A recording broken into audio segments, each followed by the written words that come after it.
Good day, folks. This is Greg Judy at Green Pastures Farm. Today we're out with the cow-calf mob. They've shaded up. It's 10 o'clock, and they'll be moved again here in a couple hours. The boys put them on here at 8 o'clock this morning, and we're in our cow-calf herd. And I've got a special guest this morning, Armin. And Armin came in last night. He's staying at Airbnb, and he wanted to come out and move the cows with us this morning and check out how we do things. And we got folks, this is 998. She is a pest. This is actually Grandma's daughter. You all remember Grandma, the cow that lived to be 22 years old, and she had 20 calves in 22 years. And Armin, you think she's pretty tame, isn't she? She's my friend. She's your friend. But yeah, so we're going to be moving them again here in a couple hours. It's that new move is the one that gives them all the bricks, the higher sugar content, and you can see the calves are still really looking good. There's hardly any flies on these cattle, so still holding it true. We came over the other day and saw the lack of flies. Folks, look down the back of these cattle. I mean, we're in the third week of June. This is when flies should be eating your cattle up. I saw a guy the other day filling up his back rubber. He had chemicals he was pouring in the back rubber, and the cattle were walking underneath it and leaving all that chemical down their back to get the flies off. And when you do that, of course, you're killing all your soil life, because all that stuff that goes on the back of your cows ends up in the manure, kills your dung beetles. The earthworms won't eat your manure, and now you've got a desert, a lack of microbes. These cows think we're gonna move them. That's why they're bawling. They think we're gonna move them. We just came down here to look at it. I wanted to show Armin what the cow-calf herd. They heard that four-wheeler come, and then they see us, and they're like, yeah. So how do you tell calves to call? Right here's a good point, right here. So look at these two calves. There's 3111 right here, and that's 3111. And then there's her herd mate right beside her, 3130. Now, which one of those calves do you want? Well, they've already sorted themselves out. The one that didn't shed off as well, if you're being picky, you know, I would not keep that one, I'd keep the other one. Now, one thing you got to remember, folks, on yearling cattle, I get this email a lot and questions. Greg, my yearlings aren't shedding off as quick as my 2-year-olds or the cows. And I'm like, well, that's normal. And Ian explained it really good. He's like, when the calves are still growing as a yearling stage, they're putting all their energy toward growth, not shedding hair. And so as they get to 2 years old, then the hair just comes flying off. And of course, as the cow gets older, they do that. Oh, that's a beautiful cow. You know, folks, that's 160. That's our lead cow right there. We don't put a tag in 160 because we know her. She's just a beautiful cow. Look at that. You don't know anything about livestock. When you go to pick out your herd, folks, get them from somebody that has slick-hided cattle like that. That cow's gonna make you a living. And look at the air between the ground and her belly. There is hardly any air. If you can read a newspaper underneath a cow, don't buy it. It's got way too much leg underneath it, and that cow will break you. So 160, she's probably I'd say she's a 1,000-pound cow. This one behind her is a whole frame score smaller. She's probably a 900-pound cow, that 023. She's a nice little cow. I like 1,000-pound cows. But yeah, that's just, it's hard to get them any prettier than that cow right there. That cow right there is eating young, common ragweed. So there's ragweed mixed in there. There's some orchard grass. She's also eating a little bit of tender bluegrass. There she, look at that, she's eating.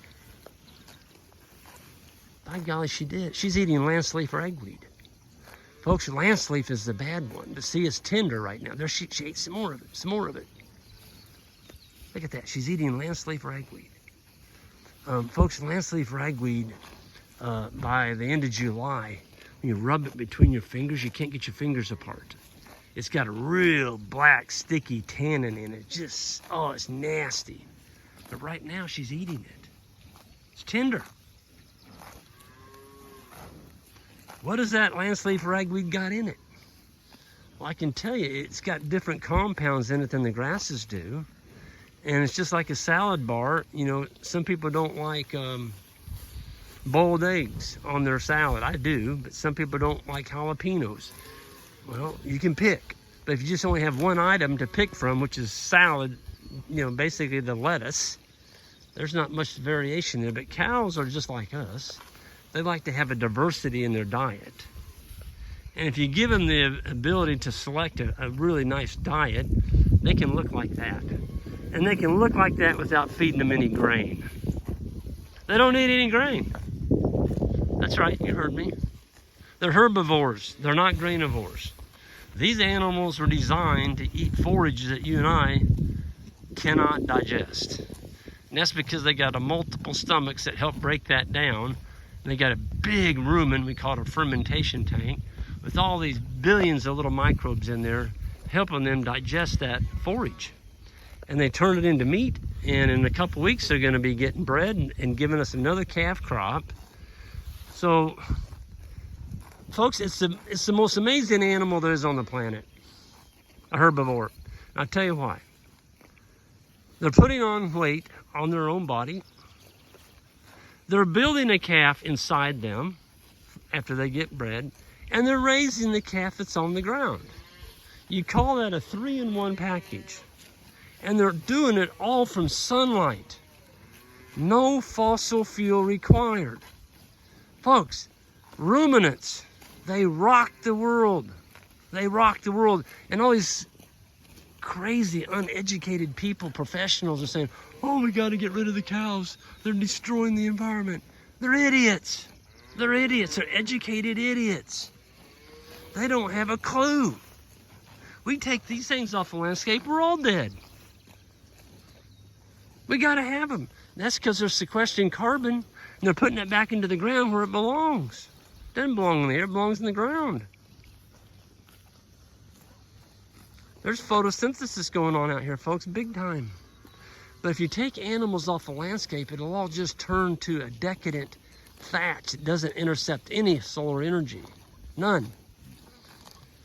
You're not growing any food. And you got hungry people. Folks, this is the healthiest food there is. I've got people that are now eating grass-fed beef that had some serious health issues. And they just got where they couldn't eat meat, and they got back on grass-fed beef that was, and I'm talking grass-fed, 100%, no grain, from animals like this. And it absolutely turned their whole health around. They got off all the pills, no more medicine, and they're just a vibrant looking, healthy individual. And why is that? It's because they're eating animals that ate the very best diet. Folks, it's been happening for thousands of years. Thousands of years. Yep. These animals have been roaming the country, eating that, turning it into a very valuable protein source that we can feed our families, support our families, and have something to hand down to the next generation without poisoning the soil and killing the Gulf of Mexico. We don't have all this stuff running off our fields down to the Gulf. Our soil is all held right here. There's no soil loss here, none. I can go show you soil loss. There's a guy sucking big old disc in a field over here by the creek, and it rained. You can drive a four-wheeler off in those ruts in the ravines over there. That's soil loss, because he didn't have his ground covered. Look how oily she is. Look at the oil on the side of that cow. Look at that. Looks like he took an oil rag. Those flies are not happy landing on her. They're getting off of her. That's an oily, oily hide. That's what you call good fly resistance. Well, look at that cow over here. She ain't got a fly on her. Not a single fly. Look at that. Yes, honey. You are a model. Look at that. Not a fly. Yeah, I tell you what, our young men, Isaac and Ike and Joel, I just can't say enough good about them. They are knocking it out of the park in animal performance. They really are. You know, to have the wherewithal to come out here and give them ample forage 3 times a day and see this happening where the flies are now leaving the cattle alone. It's the first time I've ever seen it happen. Where they literally are. They're just not, the flies are still here. We're dropping manure. You can go find a manure pie and they're covered with flies, but the flies are not sucking the blood out of our cattle now. And it's the nutrition. It's the nutrition. Ian said it years ago. It's the ones that have all the flies on them, they're not getting enough energy and they're exuding a smell, and the flies are attracted to that smell, and that smell in nature says, come and kill me. And the flies are doing their best to do that. But when cows are moved and getting high energy plant tips, not making them graze it off the ground. That's the other thing about, you know, when you take it to the ground, folks, what are you ingesting? You're ingesting the whole plant, this thing they call total grazing. You're also ingesting a ton of parasites, because that's where the parasites live. They live down on the ground surface. If you make your animals go down to the ground to eat that, they're ingesting parasites. Well, then you wonder why they're all thin and they look wormy. Well, they are wormy because you made them eat the parasites. Doesn't make any sense. I'll stay in the solar energy business. I'm going to collect it from the top and have fat cows that go in the winter fat, raise a fat calf every year and breed back in calf within 25 days. Yeah, you heard it. We had 100 calves in 25 days. Never, ever have we done that. Folks, these cows are already cycling. Some of them calved, you know, a month ago. They're already cycling. They're coming in heat. We still got another 8 days to go. We're going to turn the bulls in. Today's the 23rd. Well, July 1st. July 1st is when the bulls go in. So anyway, slick, shiny, fat cattle. That's where you want them. When you turn the bulls in, you know they're going to be cycling and you get that calving done quick. You want that calving season done quick. Folks, we're calving in about the same amount of time now as our sheep. The sheep have always been unbelievable. They've got it done in 14 to 20 days. We almost matched the sheep this year. That's crazy. No, it's not. It's Isaac. It's Joel. It's Ike. It's good management. That's what it is. Folks, I'm going to get out of here. Y'all have a good one and be safe out there.